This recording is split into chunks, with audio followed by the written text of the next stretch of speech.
আসসালামু আলাইকুম। আ আজকে আপনারা দেখবেন যাদের নিজের ডোমেইন কেনা আছে, ওয়েবসাইটের সাথে কিভাবে আমরা কাস্টম ডোমেইনটা এড করতে পারি বণিকের সাথে, সেই বিষয়টিই আজকে আমরা দেখায়া দিব। ডোমেইনটা এড করার জন্য প্রথমত হচ্ছে আপনার যে বণিক প্যানেলটা রয়েছে, সেই বণিক প্যানেলে লগইন করবেন। লগইন করার পর এখানে যে অনলাইন স্টোর আছে এটাতে ক্লিক করবেন।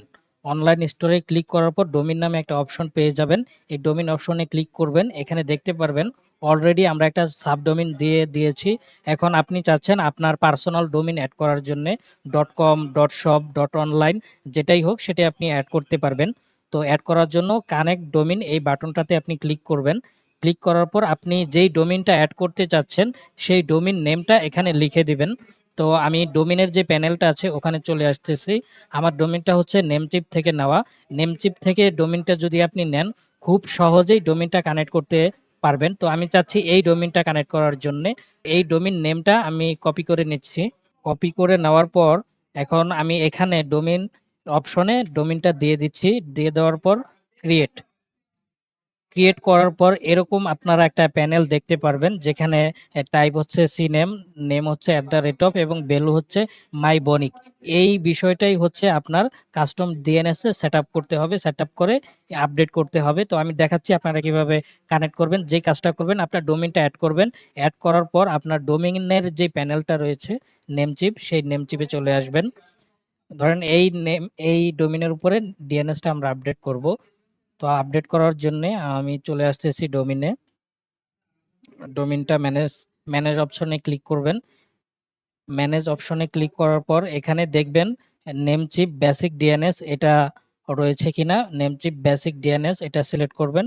সিলেক্ট করে যদি অন্য কোনো কাস্টম ডিএনএস সেটআপ করে থাকে তাহলে নেমচিপ বেসিক ডিএনএস এটা দিবেন। দিয়ে দেওয়ার পর এখানে টিক মার্ক আসবে।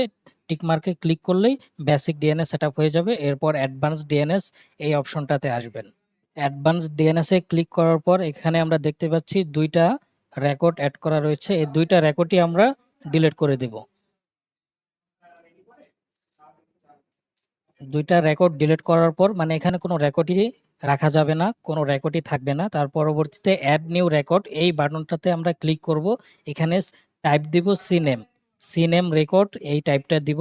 সিলেক্ট করার পর এখানে যে হোস্ট রয়েছে এখানে হোস্টের এই জায়গায় আমরা দিব @ আর ভ্যালুর এই জায়গায় দিব mybonic.com।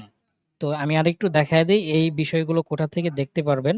এই যে এখানে দেখেন নেম হচ্ছে এবং ভ্যালু হচ্ছে mybonic.com। এই mybonic.com আমি কপি করে নিচ্ছি। আপনারা চাইলে টাইপ করেও দিতে পারেন। তো এই হোস্টের এখানে দিয়ে দিবেন। আর ভ্যালুর এই স্থানে mybonic.com দিয়ে এই যেখানে যে চেক মার্কটা দেখতে পারবেন এই চেক মার্কে ক্লিক করবেন। ক্লিক করার পর এই রেকর্ডটা সেভ হয়ে যাবে। তো আমাদের ডিএনএস রেকর্ড আপডেট করা হয়ে গিয়েছে। এখন আমরা চলে আসব বণিক প্যানেলে। বণিকে আসার পর এই যে আপডেট ডিএনএস রেকর্ড এই বাটনটাতে ক্লিক করব। এটা হচ্ছে আপনি নেমচিপে রেকর্ডগুলো অ্যাড করার পরবর্তীতেই এই বাটনটাতে ক্লিক করবেন। সবকিছু ঠিক থাকলে আপডেট করার সাথে সাথে ডোমেইনটা নিয়ে নিবে। Domain verified successfully. এখন আমরা যদি এই ডোমেইনটাতে ক্লিক করি, এই যে এখন দেখব সাইটটা লাইভ হয়ে গিয়েছে।